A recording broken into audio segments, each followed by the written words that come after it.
Hi everybody. Today I thought I would share with you a really simple little exercise that almost anybody can do if you just have a few supplies. And it's a great family activity because kids can even do it and just have so much fun. There's no limitations. And that is painting tissue. Now, in front of me, I've got a little table with a piece of a cut white garbage bag, trash bag, and I've got a piece of tissue on it. I wanted to start with a large piece. I'm thinking I might use it for maybe wrapping paper. Makes great like handmade wrapping paper and it's very unique. But you can use it in collage, which I do a lot, and I love it. It gives texture, just another layer, and it's a great way to put things up and see what they look like, and then if you like it, just put it on gloss medium. But today we're not going to do that. Today we're just going to paint the tissue, and so I'll just show you what I've got as far as supplies, and I want to keep it simple. So I have a palette, which is just a plastic dinner tray from the dollar store with some blue Scott towels on it that are wet, and that keeps my palette from drying out too much. The paint lasts for quite a while.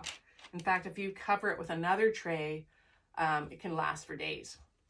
So I've chosen to go yellow.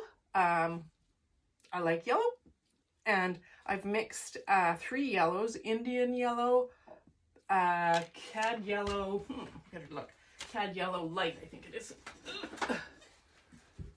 Oh no, it's bismuth yellow, which is translucent. And also the Indian yellow is quite transparent, and then the third yellow I have is yellow ochre. And so I just mixed them up until I like the yellow that I got. And it's obviously infinite depending on what proportions you use. But the point is to just mix it until you like it. So that's the palette's ready. Once I had the paint mixed, I added some water to these little cups and put the paint in just to really water it down, because I want this tissue to be quite translucent. I love how it looks when you can see through it, because you can put it over other things that are either on a painting, or you can put it over text. It looks really cool. Just gives it sort of depth and another layer. Okay, so there's that, and basically, so you've got your paint, you've got a couple of brushes. Sorry, and I'm just going to use a wide brush and a narrow brush. Most of the time you don't want to get too detailed, so even a wider brush than this, if I can see one handy, I'll just grab it and just use that, because I just basically want to get the paint on the paper. I'm not right today going to make any designs on it or anything. I'm just going to let it do what it's going to do. The most imperative thing though is things have to be wet, because you want everything to flow. It's almost like you're using watercolor in a way. Very diluted acrylic paint. So spray bottle, dollar store, works great. Generally, I spray the whole tissue first and then I add the paint. So that's what we're going to do today. There's, like I say, many ways you can do this. This is just one way, and I just wanted to share it with you because it's super fun. Okay, so let's do it. Okay, so the first thing is just, I'm in these dry areas. It's really wet in the center, so I know I'm going to get a different effect there.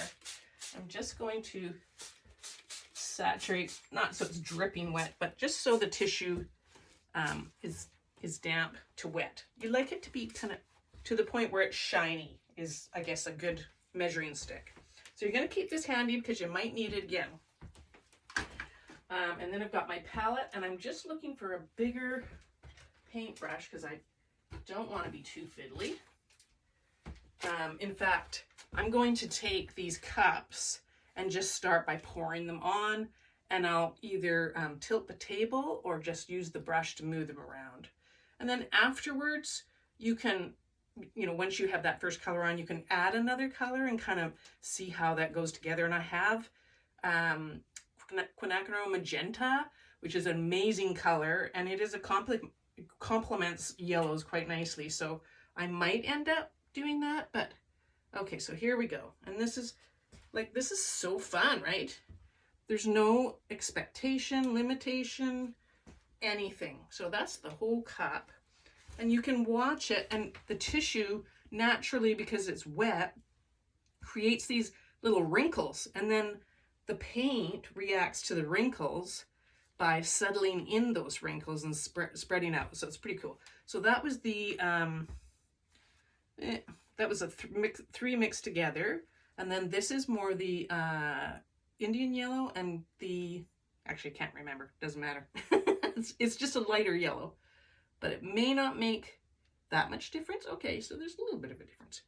Now on this one piece of paper, I am going to probably cover the whole thing, because super cool is to, once you have this saturated with paint and it's nice and shiny and wet and drippy, not drippy, but it would drip if you stood it up, then you can take smaller pieces of tissue and just see, this is intuition, okay? So I'm just thinking, oh, there's something different, a circle, you might see that or not. So once this is nice and wet, I'm going to use the other pieces of tissue to touch it and lift them off, or pull them off, and some people call them pull-offs. And to me, those are actually the most interesting pieces. Okay, so that probably needs some over there. So now I've got I dipped my brush in water, it's almost drippy. And now I'm going to just take, with the paint that I have the most of on the palette, just drag it through.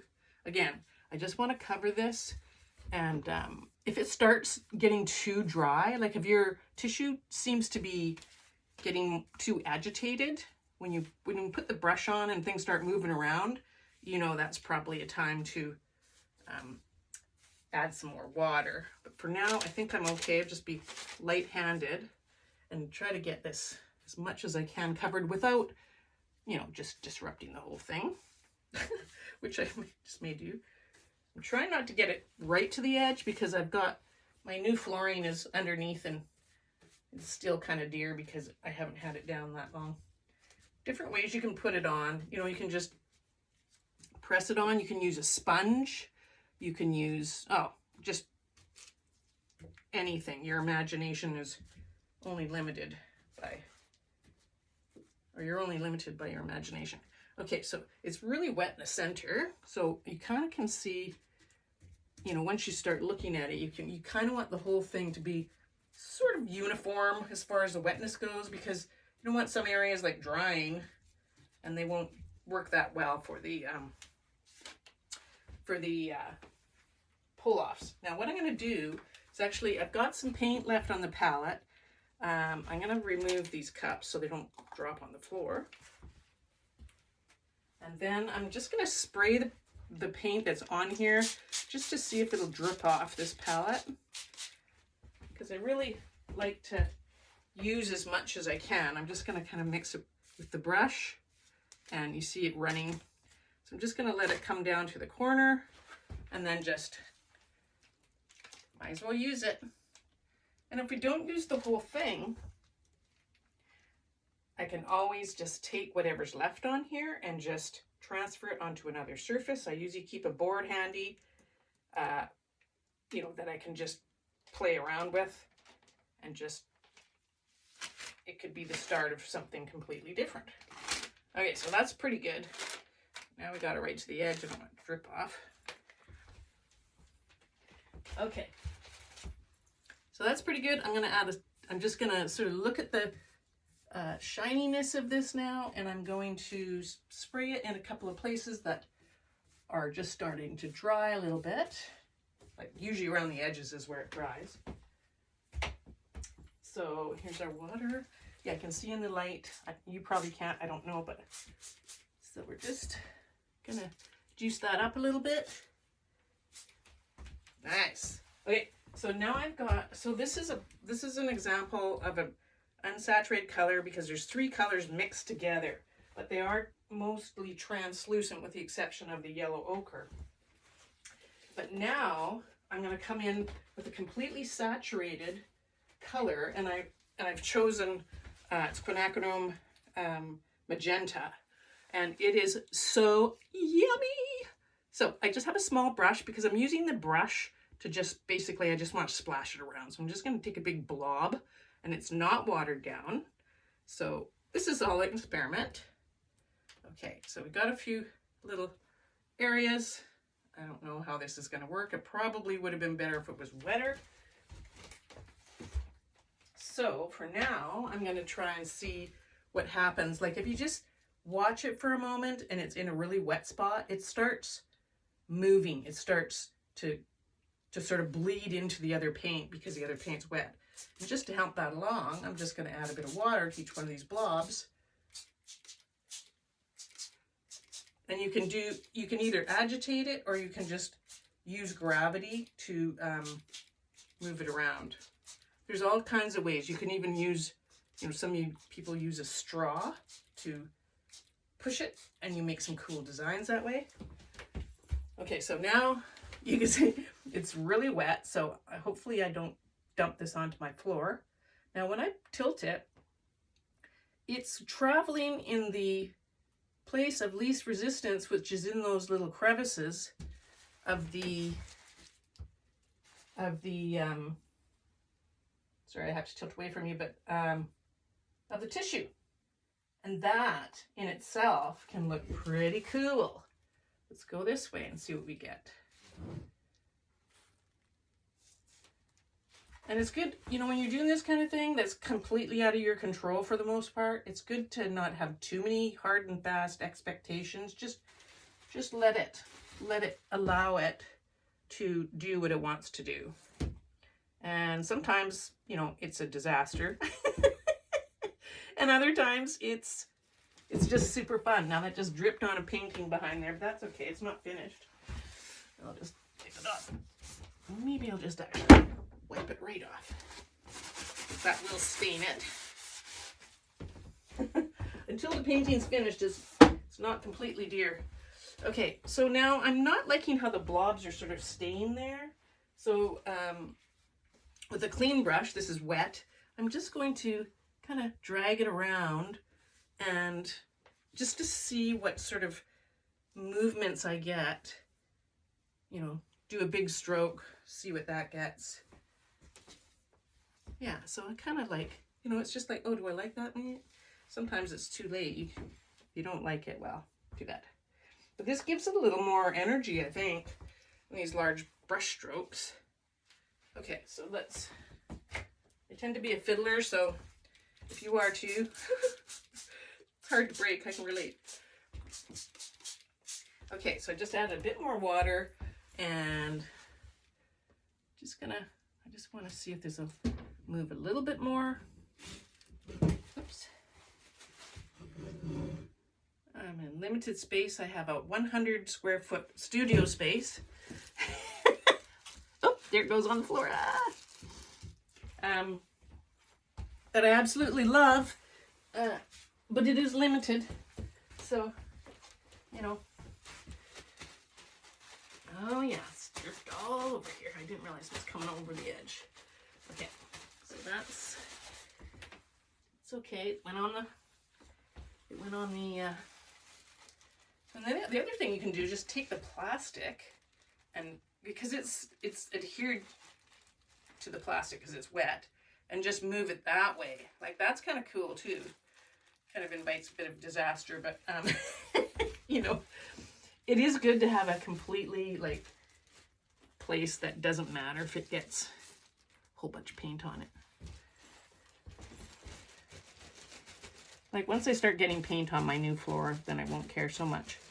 So the other thing is you can do is with a towel or sponge or whatever you happen to have, paper towel.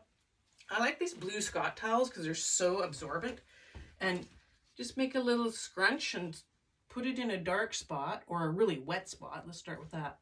You don't want to rub it because obviously the tissue's very fragile at this point when it's wet. So I'm just trying to tone it down a bit, because really what I've learned by doing this is I like the translucency of the paper. It's so nice to work with, and it's so much more versatile. So you think, okay, she just put all that paint on and now she's taking it off.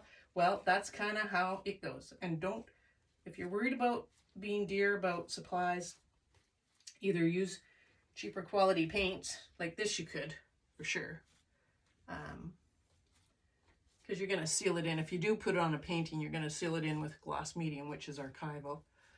So I'm just kind of plopping around here, getting a few little areas. The other thing that looks cool, there's not a lot of it on this, but when the tissue has bubbles underneath it between the plastic and the tissue, that looks super cool. So that's saturated. Now the other thing, you see, this is just always a big experiment.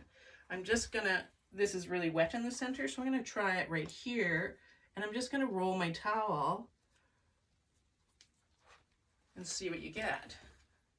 Obviously it pulls up the moisture, plus it pulls up some of the paint, but you are left with this lovely sort of remnant of the past, you know, being the paint. I'm just gonna dip off all this paint so it doesn't keep dripping on the floor. I'm just gonna try that in a couple other places. You know, and this is how I work actually on a painting. Like, I just keep going. If this gets really saturated with paint, you can dry it out and you can actually use it for collage to create some texture in a painting. I know, the possibilities are endless, and really start to think out of the box once you start realizing all these things. So I'm liking how some little spots of this are really defined and dark. Others are very diffused. So it's good to create a few differences there. I really like this area here. You know, in this whole thing, like if I was using this for a painting, there might only be like a quarter of it that I really love, that I want to put in my painting. So anyway, so now I'm gonna stop fiddling and let it dry, and then once it's dry, we can peel it off. I said I was gonna stop. And then we can peel it off and hold it up to the light, and you'll see how translucent it is. Let's just dip that off so it doesn't keep dripping. Great, so glad you could join me, and I'll see you next time.